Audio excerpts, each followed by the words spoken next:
xukuumadda cusub ama dhammaanteedna waxaan farayaa inay si buuxda ula shaqeeyaan golaha wakiilada. Hadda anigu berigii hore baarlamaanka bilaabayna mucaarid baan ahaa, maantana muxaafid baan ahay, laakiin labadaba la shaqeynaya haddii la yidhaahdo.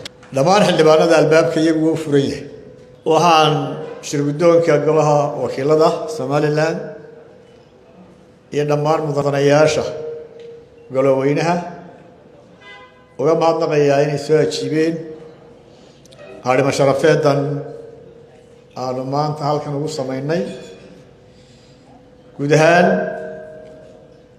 anigu xildhibaan horaan ahaan jirayoo hawsha golahana waan garanayaa. 12 sannadood baan xildhibaan iyo guddoomiye.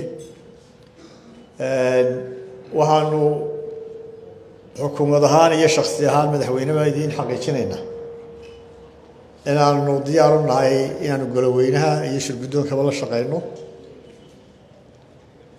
inaanu ku ixtiraamno waajibaadka uu siiyey dastuurku iyo doorka ay ku leeyihiin qaranka iyo halkay talada qaranka kaga jiraanba. Xildhibaanada dhammaantood xisbi kasta ka tirsan yihiinba, iyadoo maanta 3 xisbi qaran ee 10 sannadood soo socdaana ay noo soo baxeen. 3 xisbi qaranna waan hambalyeynayaa ee qaranka u soo baxay.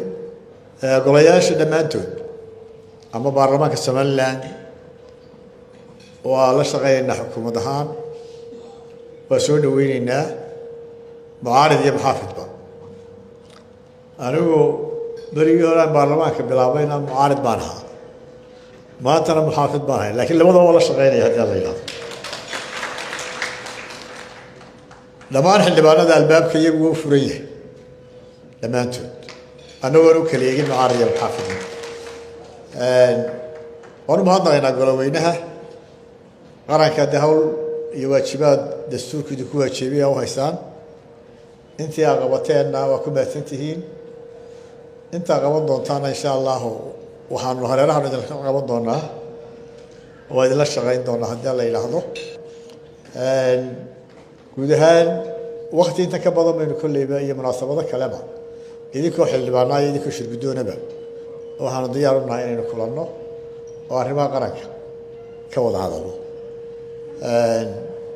waxaan kusoo gunaanadayaa waxaa kaloo inala fadhiya maanta xildhibaanada iyo shirguddoonkaba xubnihii xukuumadda cusub oo insha allahu soo dhammaysanaya wixii uu ku waajibiyey xeerarku ee documentation ahaa. waana idiin soo gudbin doonaa. waxaan filayaa waajibkiina ka gudan doontaan sida ugu dhaqsaha badan haddii la yidhaahdo, si ay iyaguna shaqadii qaranka loo igmaday ay u fuliyaan haddii la yidhaahdo. xukuumadda cusub ama dhammaanteedna waxaan farayaa inay si buuxda ula shaqeeyaan golaha wakiilada haddii la yidhaahdo.